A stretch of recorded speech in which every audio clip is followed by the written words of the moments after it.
For the purposes of these talks, you can refer to me as Harry Seldon. If you know, you know. This video and others that follow will be a departure from a lot of the types of things that I might have recorded and still occasionally do via my blogs, my audio podcasts, streams, and other content elsewhere. This is for children.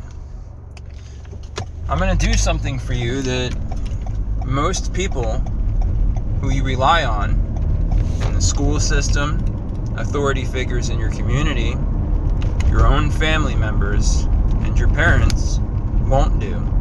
I'm going to be honest with you. Full disclosure. Things are bad. Some of your parents have college. Some of them just went and got a job. If you're a kid right now in 2026, the odds are good that your parents are college educated. They may still have student debt. They may still be of an age where they like to party, go out and have fun, go clubbing, whatever it is that those people do. Some of them engage with trying to understand what's going on in society, current events, that type of thing, popular culture. Some of them just watch the news or, watch a podcast and then just essentially get told what's going on and then they take it at face value.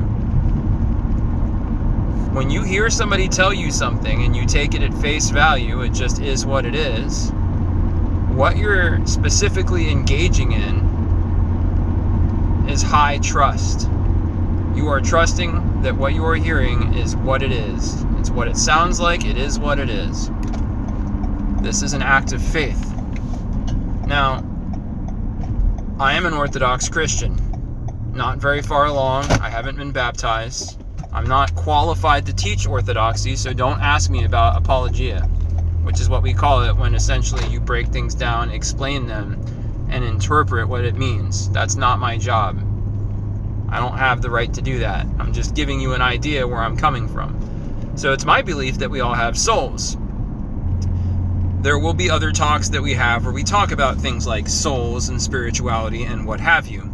The reason why I bring them up now for this short video is to kind of establish a sort of baseline. Like we're building a building, and when you go to build a building, you have to start with one block. A building is made of many blocks or many boards or whatever you're building out of, but you have to start with the first piece. And the first piece of this is understanding that, from my view at least, and from many people's view really, the difference between you and a chicken or a germ or a giraffe or a pig or a horse or a cow is that we have souls. These animals, we're not so sure that they have a soul. There are people who would associate having a soul with being aware. What does awareness mean? Well, that doesn't mean that I know for a fact I'm looking at a tree. That's not the kind of awareness we're talking about. Aware in the way that you know that you're alive, you know that you exist, you can think about the fact that you exist, you can wonder why you exist, you can wonder what happened before you existed, you can ask what's going to happen when you no longer exist, when you die. This is consciousness. This is being aware that you are. Just that you are. I am. What am I? I don't know, but I am. I'm happening. I am existing. That's awareness. So, with that, we come into another thing that is important to think about. Truth. What is true? How do you know when somebody tells you something that it is the truth? How do you double check to make sure that I'm not just making something up and just telling it to you? What's the difference between the words that I say being true and not true? Well, that goes into something that's known as philosophy. And the very specific school where we go to learn about truth in philosophy, because philosophy has many schools, many classes, is called epistemology. Epistemology. Epistemology. You can look this up. Get your parents' permission if you're very young. If you're a little older, it doesn't matter. And then you can start searching to get little bite-sized videos on YouTube and other platforms. They might even have TikTok shorts about it that will explain this to you in a little more detail. But basically, epistemology gives us a framework for us to decide what is true and what is not true. So here comes the question, because tonight we're just going to kind of keep it short and focused on, I'm talking to you, I'm telling you the truth. Well, what does that mean? Can you lie to somebody and not tell a lie? Can you use the truth to tell a lie? Absolutely. If you're playing with your friend and somebody falls down and gets cut real bad, when they go to the doctors, they got to get stitches sometimes. So it could be said that if you fall down and cut yourself, the doctor is going to stab you over and over again. That is technically a true statement, but that's not the truth of what happens to you at the hospital. So yes, it is true that when they give you stitches, they have to put the needle through, and then basically they're stitching the skin together, kind of like how the laces on a football are. A little more fancy, a little more neat and tidy, so it heals a little less ugly. So yes, it is true that when you get hurt bad enough, the doctor has to stab you over and over again. But you hearing that with no context, if I don't put that into like a frame of understanding, so I just tell you, hey, if you get hurt bad enough, you're going to get stabbed by the doctor over and over again. That sounds like a punishment. It doesn't sound like he's doing anything to help you. Now you don't want to go to the doctor. Well, even if you know what's going to happen for them to fix you, you probably still don't want to go because it hurts. I mean, you're already hurting, but it's going to hurt a little bit more before it stops hurting. So you're probably good on pain after you got hurt in the first place. You don't want more of it, but sometimes it takes a little more pain to make the pain stop. Now that is truth. And so if you ask yourself, well, what about facts? Are facts always true? Yes, but no. People can tell you facts, and those facts are facts, but that doesn't make them the truth. A fact is true by nature. So, I mean, if a thing is a fact, like it's a fact that when the sun comes up, it's bright out, and when the sun goes down, it's dark out. That's a fact. That doesn't really tell you the truth of the matter, but it is something that is true. But saying a thing that is true is not telling the truth.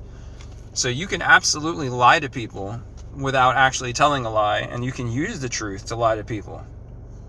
There's other examples of this that you can probably imagine now that you kind of have the doctor one to practice with.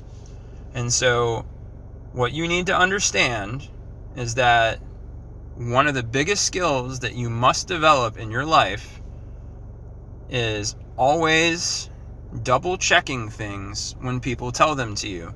If it's your friend, if it's your cousin, if it's your mother, if it's a policeman, if it's your teacher, if it's your boss at work when you get older and you have a job, just remember, just because a person says a thing does not mean that that thing is so.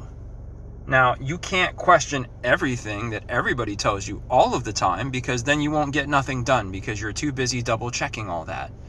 So on the one hand, you can't just assume everybody's always lying to you, but on the other hand, you can't always assume that everybody's always going to tell you the truth. And then there's times where people tell you things that they believe to be true that are just not true. And then they're all twisted up and confused and turned around and wrong. And then if you listen to them, you're going to be all twisted up and turned and confused around as well. Not a good scene. So you have to practice thinking. How do you think? Well, again, you can go to philosophy and learn from the very beginning. There was this guy from a very long time ago in ancient Greece. His name was Plato, Plato, Plato. And he's kind of the grandfather of modern philosophy, like in recorded history. If we go back thousands of years, like this guy's one of the oldest examples of humans that were trying to figure out, how do you think? Like, not what to think about, but like, how do you structure the things you think about in a way that makes you understand things? Because you can think about whatever you want. It doesn't mean it's going to lead you to understand things better. And you would think when you went to school, that's the whole point of going to school. They were teaching me how to think so that I understand things better. Well, once upon a time, that was probably true. But in modern times, if you haven't noticed, and I'm sure you have, when you go to class, pretty much the only thing you really learn in there is how to take tests. Because if you don't do good on those tests, and enough of you do really bad on those tests, then the school you go to, the government gets mad at them, and then they get in trouble because you're not doing good on your tests. And then the government takes away the school's money. And so your teachers, unfortunately, it's not always their fault, don't blame them, but they are a part of this. They spend more time teaching you how to take those tests so that they can keep getting paid than they spend time actually teaching you how to think so that you can understand things better. What I would like to do with this short video series is try to help you learn to think in a way that helps you understand things better.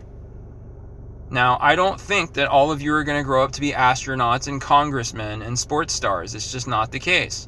You know kids in your social circle that they can't play sports to save their life. They're just terrible. They have bad coordination. They can't catch. They can't throw. They're slow. They're clumsy. They fall over a lot when they try to do simple tricks. It is what it is. Then you have kids that are like absolute eggheads. Like they're just really good at math. They really don't even need a calculator. They just blow through it like it was like they were born into it. Like they do math like a fish swims in water. Like it's no problem. And then you got kids that can't add 2 and 2 to save their life. So not all of us are the same. We don't all have the same potential. But that doesn't matter, because no matter where you are, as far as if you're smart or if you're a little less smart, if you're really gifted with your hands and you can do things with sports and like your dad taught you how to use tools and you can, fix motors and stuff, whatever your skills are, you have skills. And if you don't know what your skills are yet, you have to learn what those are. But one thing that all of you can do is learn to think in a way that helps you understand better the world around you. Now, you're going to develop, as you grow and get older, thoughts and feelings about all kinds of stuff. It might be that you come to love trucks and hate cars. It could be you're a motorcycle person and you just hate anything with 4 wheels, just for example. It might come to pass that you're a big fan of the color red, or maybe you hate red and you prefer black, or maybe you're more of a purple kind of person, or if you're a girl, you're probably into purple and pink and all that. That's okay too. These are called preferences. But beyond preferences, you're also going to have opinions about things in the world and how things are and how things work and the way people act and what people believe in. Because sooner or later, you're going to have to decide how you're going to act and what you're going to believe in. And whatever they might tell you in school, in church if you go, or what your parents might tell you, or even a policeman might tell you, it is very much your job to make decisions about what you're going to believe in and what you think is a good way to behave. Sometimes things that might not be considered good behavior by people in charge might still be good behavior in a way. Some things are bad. Like you probably shouldn't go around just like sucker punching people, like if somebody wants to fight and you want to fight and you both want to fight, maybe it makes sense that you're allowed to do that if it's one-on-one or whatever. But like that would have to be up to your parents if they want to raise you to respect that and engage in what we call good faith sparring. That's fine. If your parents don't want you going around hitting people, then until you're an adult, you probably should listen to your parents. So at the end of the day, you have to listen to your parents and do as you're told. They are the boss of you, for now. But that doesn't mean you can't think and feel and have opinions about things that are different than your parents. Your parents might go to a certain church that you don't like. It's just not for you. You still have to go because your parents say so, and you should because they say so. But you might find yourself thinking and feeling differently than your parents. Well, you're not your parents. You're a different, separate person entirely. So while you have to respect authority and you have to respect the policeman to a certain point, he does have guns and stuff, it's not necessarily wrong for you to have your own thoughts and feelings and opinions about how the world works.